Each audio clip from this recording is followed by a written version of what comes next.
critics was most definitely appreciated. But no album review can compare to the feeling of having someone tell you your music got them through some shit. That is the ultimate compliment, especially when that someone is Lil Wayne.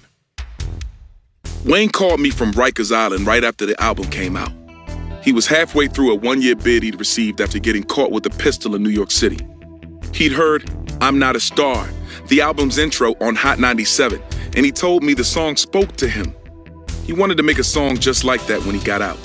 I had a record ready for him when he did. That song became known as John.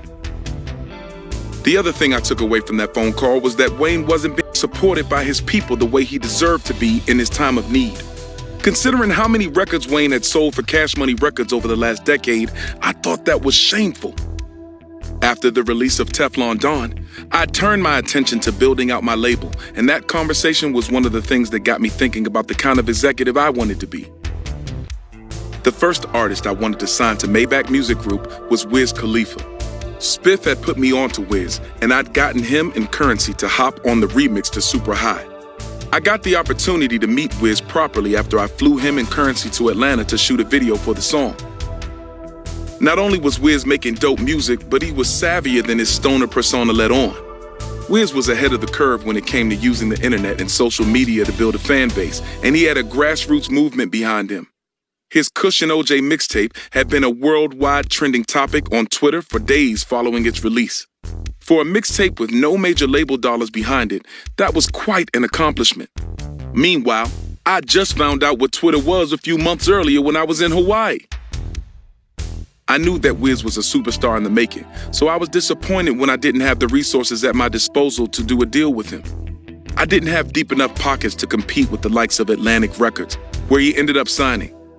That was frustrating, especially after I'd announced my intention to sign him during an episode of MTV's Rap Fix. I tried to speak it into existence and it didn't work. But I didn't allow that disappointment to discourage me. I used it as motivation. I still owed a few solo albums to Def Jam, but I wanted to find a different home for MMG. Things hadn't been the same there since Shakir passed. I'd gotten a taste of having my own imprint, but Maybach's one release, the group album with Triple C's, Custom Cars and Cycles, didn't do numbers. And the other artists I tried bringing to the label hadn't gotten much support from the staff. Once again, I was the subject of a bidding war. Jimmy Iovine and Puff wanted me to bring Maybach to Interscope and Bad Boy. There was interest from Roc Nation. Khaled had just signed to Cash Money, and he and Birdman were trying to get me to come there. In the end, it was Warner Brothers Records that won the MMG sweepstakes. At the top of 2011, I got a call from Dallas Martin. Dallas had been an intern under Shakir when I first signed to Def Jam in 2006. I used to see him at Hit Coast in Atlanta while working on Porter Triller. Shakir would have him in there listening to demos from sunup to sundown. Dallas never had a hand in my music then, but I could see his drive. Dallas ended up getting let go after Shakir passed, so I was happy to see he'd landed back on his feet. Joey Manda, the head of urban music at Warner Brothers, had hired him as vice president of A&R. Joey and Dallas wanted to pitch me on the idea of bringing MMG to Warner Brothers, so I had them meet me in Toronto, where I had a show that upcoming weekend. That was the weekend Drake lent me his Maybach, so Spiff and I could shoot a visual for Devil in a New Dress. Dallas had an ear that was trained and fine-tuned by Shakir Stewart, the sharpest A&R I'd ever worked with. He knew the ingredients of a hit record, and he was someone I could trust to work with any artist that I signed on a day-to-day basis. Then there was Joey. Joey had a strong track record from his days at Asylum, where he'd facilitated a joint venture with Swisher House, the Houston label behind the rise of Mike Jones, Paul Wall, and Chamillionaire. That alliance had paved the way for the Houston rap takeover of the mid-2000s. And I was told I'd have the full support of the two top dogs at Warner, Leor Cohen and Todd Moskowitz, who wanted to co-manage me alongside Poochie. We finalized the deal during NBA All-Star Weekend in Los Angeles. Right away, I announced my first two signings. I'd been scouting for talent since the summer. I first met Wale at King of Diamonds. From the little I knew of him at the time, Wale was a backpack rapper, a pure lyricist and uncut MC. So I was surprised to see him in a strip club, and I was even more surprised to hear his music booming in there. He had a record with Waka Flocka Flame and Roscoe Dash called No Hands that was burning the place down. No Hands was a hit record, but it wasn't an accurate representation of Wale as an artist. Wale had depth. He could make a strip club anthem, but he also made songs that resonated with women on a deeper level. He was the poster boy of the blogs, but he also had the HBCUs and his hometown of Washington, D.C. behind him. His music paid tribute to his Nigerian heritage and had elements of go-go and spoken word poetry. But Wale's talents hadn't been fully tapped into. His buzz on the blogs had gotten him a deal at Interscope, but he'd since been dropped from the label. His debut album, Attention Deficit, had flopped. But I wasn't concerned about the numbers he'd put up or what the conversation surrounding his career was.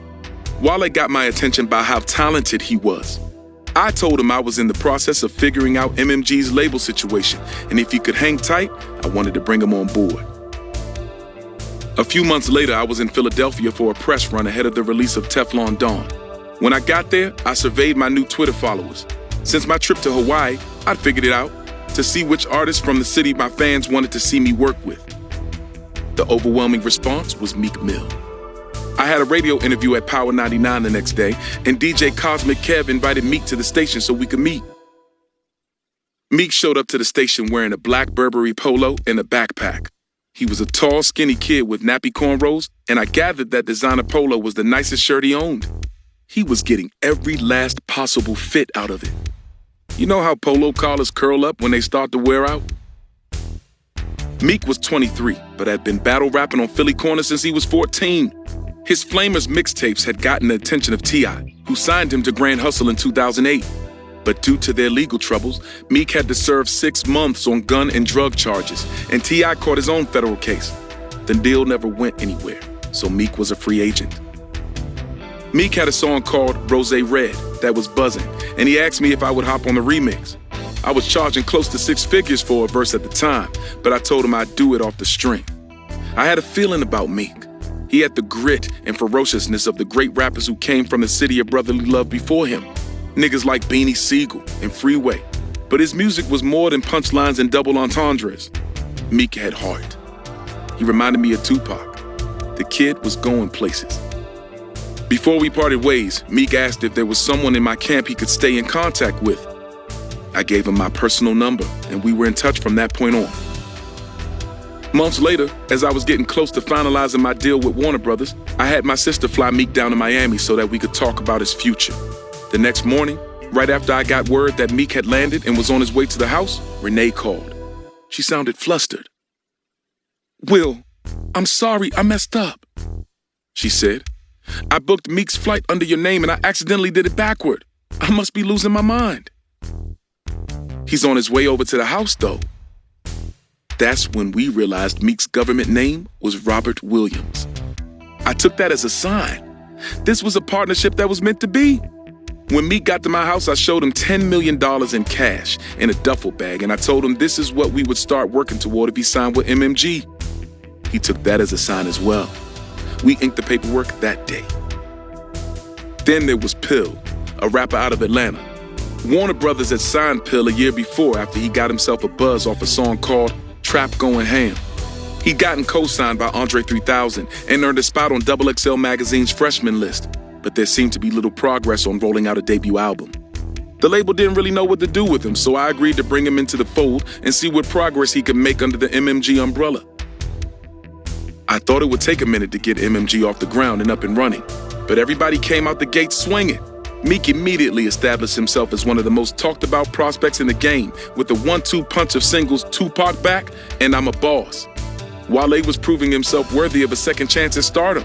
His showcase effort on Self-Made, a song called That Way, that featured Jeremiah and myself, took off as he started building momentum toward his upcoming solo album, Ambition. The success we were seeing energized me.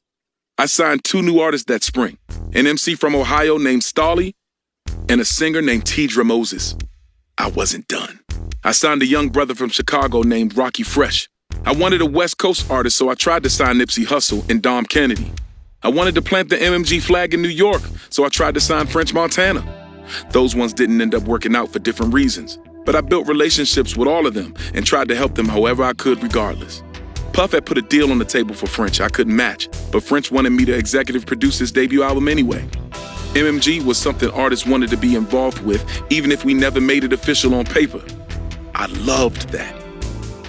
My momentum was cut short that fall when I boarded a Delta flight in Fort Lauderdale. I was headed to Memphis, where I was scheduled to perform at the University of Memphis's Midnight Madness event. I was with my on and off girlfriends Shateria, Poochie, Sam Sneak, and Toy and Will. I went to sleep as soon as I got to my seat. I've been going hard and my schedule wasn't slowing down anytime soon. At least I had this 2-hour flight to catch up on some rest. When I opened my eyes, my whole team was surrounding me. Shateria was crying, and everybody else looked pretty shaken up too. "They're turning the plane around," Poochie said. "They saying you just had a seizure?" I had no recollection of whatever had just happened.